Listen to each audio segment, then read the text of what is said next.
Hello, this is AstrologerCoach Sonja Francis, and today we're going to be talking about the upcoming new moon in 2 degrees of Virgo, which will be exact on August 25th at 10:13 a.m. East Coast time in the US and 7:13 a.m. West Coast time in the US. Now, of course, a new moon is always a new beginning for a new lunar cycle. And this is a great opportunity for us to set intentions, to plant some seeds for this lunar month, to see what it is that we want to align ourselves with and accomplish this month. And I will talk a little bit more about what are the most powerful times to set intentions at the end of this video. But first, let's talk a little bit about the new moon in Virgo. What is that Virgo energy all about? And how can we get aligned with that energy for this lunar month? Now, Virgo is a sign that very much wants to be of service. It wants to improve daily routines or work routines, or it wants to just get organized and make things a little bit more fluid and easier in life in terms of the practical parts of life. It's also connected to health matters. It's connected to, having a good diet and healthy nutrition so that the bodily functions, the internal organs can work smoothly and beautifully together. Now, so this is definitely a great time with the new moon in Virgo to start any kind of project that's connected to any of these Virgo energies. So if you want to, make lists and get organized at home, at work, with your health, to start a new nutrition regimen or a new diet or a new way to connect to make your body be more fluid and have more specific daily routines that help you manage your daily life a little bit better, so you can be a little bit more peaceful with your mind. All of that is definitely encouraged during the new moon in Virgo. So you really want to kind of get to a place where you can get rid of all the clutter in your mind, all the clutter in your house, at work. That's really what Virgo is all about, to make sure that you don't have any clutter. So you can ask yourself, where in my life do I need to clear the decks? Where is that true for me, right? So that's something you can ask yourself with this new moon. Now, this new moon also asks us to look really closely at where we focus and where we put our attention. So we really want to ask ourselves, how do we use our time, our energy, our abilities, and what's the best use of those things, to just be a little bit more efficient, right? So, because Virgo is also about efficiency, right?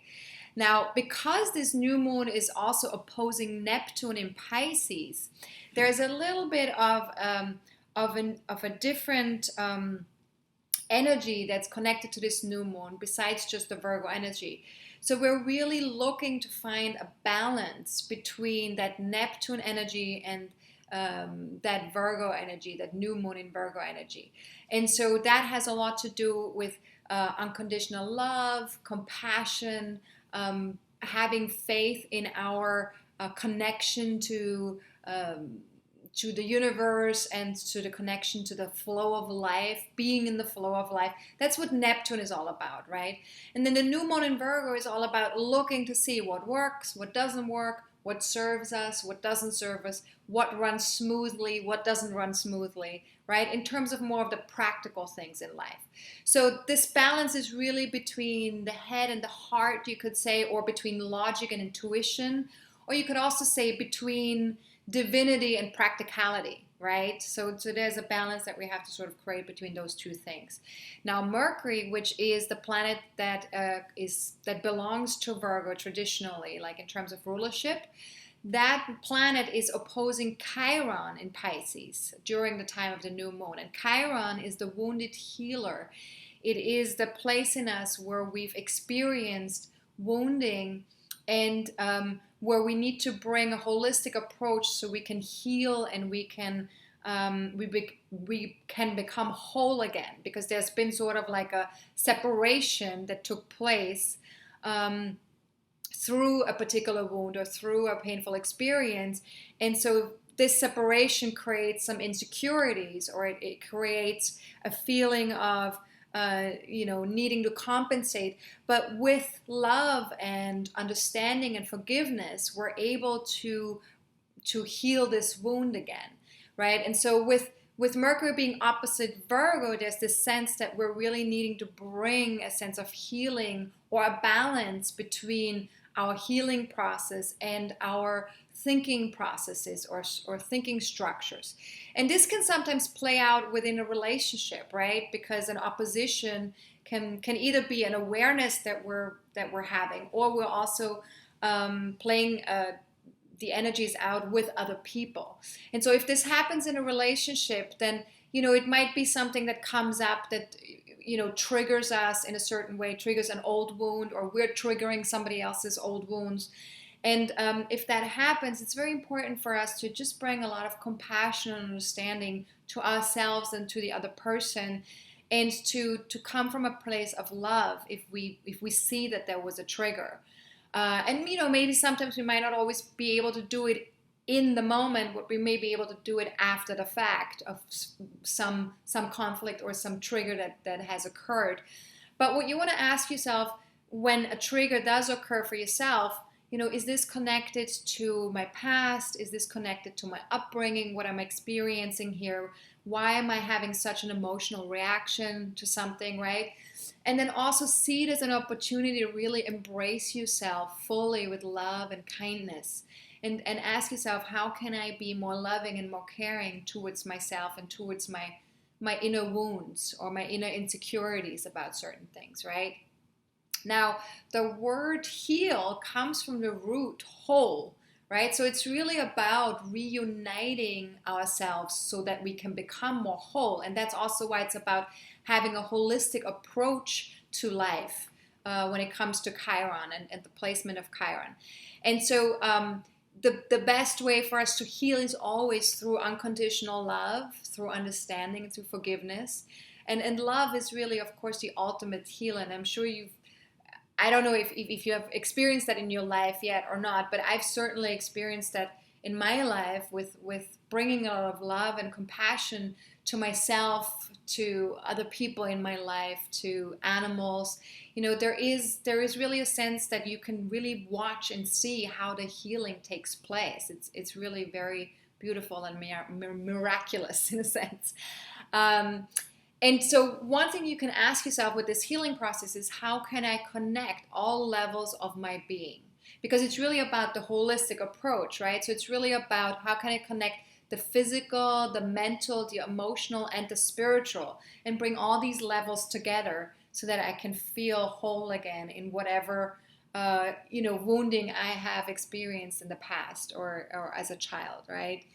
And we're definitely getting an opportunity here with this new moon also to bring the healing towards our desires, towards our ability to assert ourselves, or towards anger issues, right? So there's definitely a healing that's taking place around that as well within our relationships. And again, it's definitely important to bring a lot of love and compassion and understanding to that. To all the healing processes, right? The other thing with this new moon is that Mars and Saturn are conjunct in Scorpio. They are making an alignment, and so we're being asked to slow down a little bit when it comes to our projects, when it comes to anything to do with wanting to get somewhere, wanting to accomplish something, wanting to go after something. Mars is a very active male energy. But Saturn asks us to take responsibility, to slow down, to take it one step at a time. So it really serves us in this lunar cycle right now to kind of pay attention to how we do things, and not to just move forward mindlessly or too fast and furious in a sense, right? So if you feel frustrated by things not going fast enough, just ask yourself, like, how can I be present with each step of the way, and how can I just embrace this process being what it is, that it's being slower than maybe I wish it to be, right? But that it serves a purpose, that it serves the purpose of us getting more focused on doing things diligently and well, and with a more of a masterful approach of things, and also being able to take responsibility and ownership of what it is that we're creating, right? And of course, this being in Scorpio, we are connecting to a very deep part in ourselves, and we are making sure that we're connecting also with other people, so that there is a partnership, either on an intimate level or a financial partnership that we're creating with other people, right? The last thing I want to talk about a little bit with this new moon is that Venus is making a harmonious aspect to Uranus, which gives us sort of the freedom to really break away from certain relationship patterns or values that are no longer of service to us, and to really connect to our own inner heart and inner child and our inner joy in an unusual way, and to kind of allow ourselves to really be unique and be special and be different, right? And this is also a time, of course, where we're more willing to socialize and more connect to groups of people or like-minded people, or to a cause that resonates with us, with our heart. So this is definitely something that will support our process to kind of open up our heart a little bit more. Now, if you have any planets or personal planets or personal points in 0 to 4 degrees of Virgo, Pisces, Sagittarius, or Gemini, then this new moon is definitely going to affect you more than other people. So it's going to feel very personal for sure, and you're going to feel the energies very strongly.